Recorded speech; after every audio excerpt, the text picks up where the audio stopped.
ఈరోజు మీ మెదడును నేను చిన్నగా పరీక్షిస్తాను. మీకు స్క్రీన్పై 2 లైన్లు కనిపిస్తున్నాయి. ఒకటి ఏ లైన్, దాని కింద ఉన్నది బి లైన్. ఇప్పుడు మధ్యలో ఉన్న ఈ లైన్లో ఏది పెద్దదో మీరు చెప్పాలి. ఏ లైన్ పెద్దదా లేక బి లైన్ పెద్దదా? మీకు 3 సెకండ్ల సమయం ఉంది. జాగ్రత్తగా చూసి ఆలోచించి సమాధానం చెప్పండి.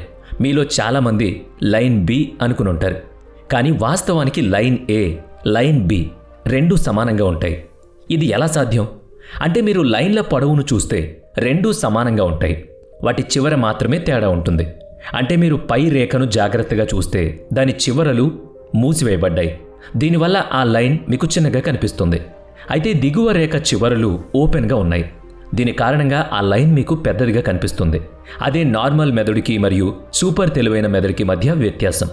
సగటు మెదడు పైనుంచి ప్రతిదీ చూస్తుంది, కానీ సూపర్ తెలివైన మెదడు, ఒక మేధావి మెదడు ప్రతి విషయాన్ని చాలా వివరంగా గమనిస్తుంది. కాబట్టి ఈ రోజు నేను 5 పరీక్షలు చేయబోతున్నాను.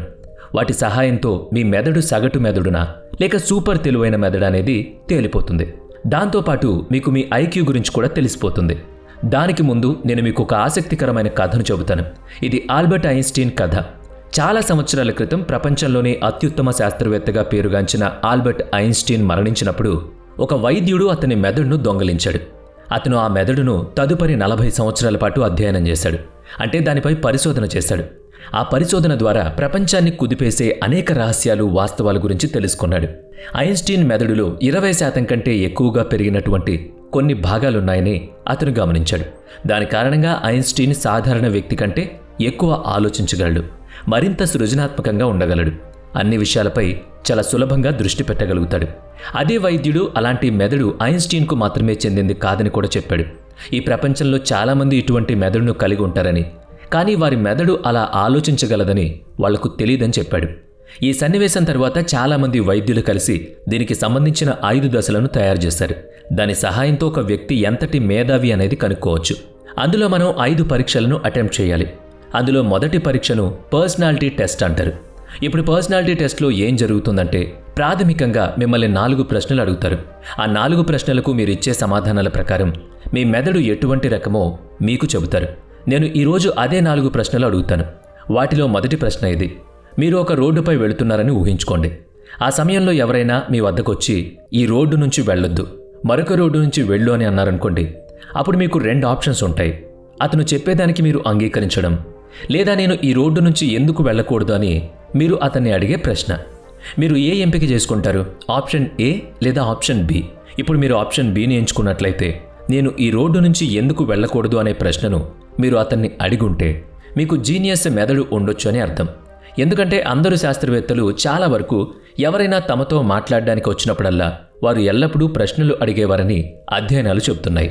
మీరు కూడా మీ చదువులో, మీ పాఠశాలలో, మీ కాలేజ్లో, మీ ట్యూషన్లు, మీ కోచింగ్ సెంటర్లో ప్రతి దాని గురించి ప్రశ్నలు అడుగుతుంటే మీ మెదడు కూడా ఒక ప్రతిభావంతమైన మెదడు అని అర్థం. ఇప్పుడు నేను మిమ్మల్ని 2వ ప్రశ్న అడగబోతున్నాను. ఒకరోజు మీకు పని లేదని ఊహించుకోండి. అంటే మీరు ఏం చేయాల్సిన అవసరం లేదు. ఇప్పుడు మీకు 2 ఎంపికలున్నాయి. ఒకటి, మీరు ఒంటరిగా కూర్చుని పుస్తకాలు చదవడం, దాంతోపాటు మీరు ధ్యానం చేసుకోవడం, లేదా ఒంటరిగా ఉన్నప్పుడు మీరు ఏం చేయడానికి ఇష్టపడతారో అది చేయడం. రెండో ఆప్షన్, మీరు మీ మొబైల్ ఫోన్ని ఉపయోగించడం, స్నేహితులతో ఆటలు ఆడడం, లేదా వాళ్ళతో కబుర్లు చెప్పడం, బయటకెళ్లడం.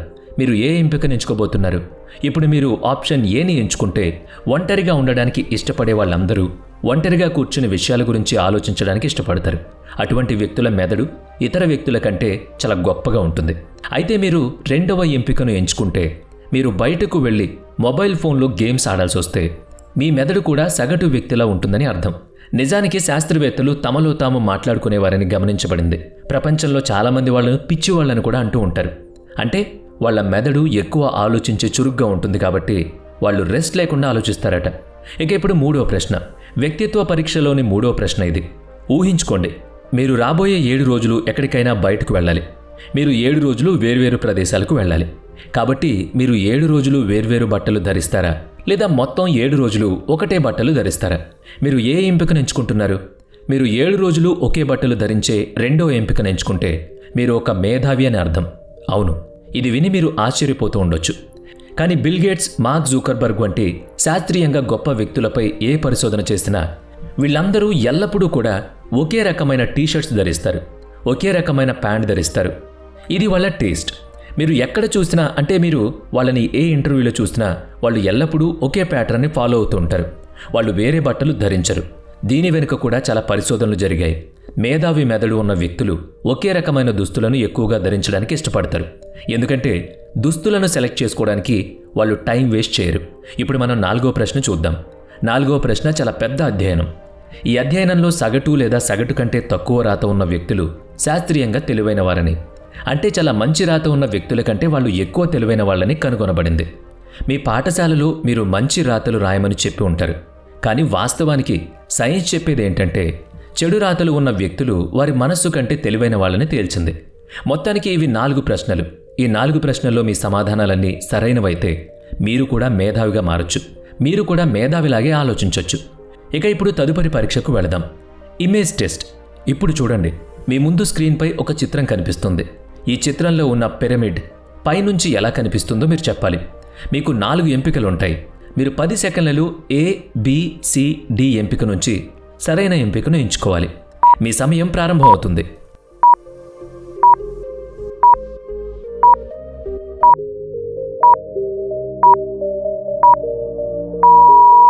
మీ సమాధానం సరైందైతే అభినందనలు. ఈ సమాధానం సరైంది కాకపోతే మీ మెదడు యొక్క విజువలైజేషన్ శక్తి తక్కువగా ఉందని అర్థం. ఎందుకంటే ఈ ప్రశ్నలో ఉన్నట్లుగా మనం ఏదైనా ఊహించగలిగితే మీరు ఆ పిరమిడ్ను పైనుంచి ఊహించుకోవాలని సైన్స్ చెబుతోంది. మీరు దాన్ని సరిగ్గా ఊహించగలిగితే మీ మెదడు యొక్క విజువలైజేషన్ శక్తి ఇతర వ్యక్తుల కంటే గొప్పగా ఉందన్నమాట. కాబట్టి మీరు ఈ పరీక్షలో కూడా ఉత్తీర్ణులైతే ప్రాథమికంగా మీరు 3 దశలకు అర్హత సాధించినట్టే. మీరిప్పుడు మేధావిగా మారినట్టే. ఇక ఇప్పుడు మనం మన చివరి దశకు వెళ్ళిపోదాం. అతి ముఖ్యమైన దశ. దాని పేరు ఫియర్ టెస్ట్. ఈ పరీక్షలో ప్రాథమికంగా నేను మీకు ఒక ప్రశ్న ఇస్తాను. మీకు కొన్ని ఎంపికలు లభిస్తాయి. దానికి సమాధానాలు చెప్పాలి. ప్రశ్న ఇది: మీకు పరీక్ష ఉందని ఊహించుకోండి. ఆ పరీక్షలో మీ మార్కులు చాలా తక్కువగా ఉన్నాయి. మీరు ఫెయిల్ అయ్యారు. కాబట్టి ఇప్పుడు మీకు 2 ఎంపికలు ఉన్నాయి. మీరు కూర్చొని కొంచెం బాధపడతారు. మీరు ఏడుస్తారు. నేను చదువుకుంటే బాగుండేది, నేను చదివి ఉంటే ఇంకా గొప్పవాడిని అయ్యేవాడిని, ఇంకా ఎక్కువ మార్కులు కూడా వచ్చేవని అనుకుంటూ ఉంటారు. మీరు ఇలా చేస్తారా? లేదా మీరు పరీక్ష ఇచ్చిన తర్వాత తిరిగి వచ్చిన వెంటనే మీకు తక్కువ మార్కులు వచ్చాయని మీకు తెలుస్తుంది. కాబట్టి మీరు కూర్చుని మీ తప్పుల కోసం వెతకడం ప్రారంభిస్తారు. అంటే నా తప్పు ఏంటి, నాకు తక్కువ మార్కులు ఎందుకు వచ్చాయి, ఇది ఆలోచిస్తారు. ఆప్షన్ ఏ లేదా ఆప్షన్ బి. మీరు ఆప్షన్ బిని ఎంచుకుంటే మీకు కూడా జీనియస్ మెథడ్ ఉందని అర్థం. ఎందుకంటే సైన్స్ ఒక జీనియస్ మెథడ్ యొక్క అతిపెద్ద సంకేతం. ఇది ఎల్లప్పుడూ ఆసక్తికరంగా ఉంటుంది. ఆసక్తి అంటే అతను నాకు ఎందుకు తక్కువ మార్కులు వచ్చాయి, నేను ఏ తప్పు చేశాను వంటి విషయాలపై ఫోకస్ చేస్తాడు. ఒక జీనియస్ మెథడు నేను చదువుకోలేకపోయినందువల్లే నా మార్కులు తక్కువగా వచ్చాయని ఇతరులపై ఎప్పుడూ నిందలు వేయడు. జీనియస్ మెథడు ఎల్లప్పుడూ దాని తప్పులను కనుగొని ఆ తప్పులపై వర్క్ చేస్తుందన్నమాట. మరి మీరు జీనియస్ మెథడా లేదంటే నార్మల్ మెథడా? మీరే డిసైడ్ అవ్వండి.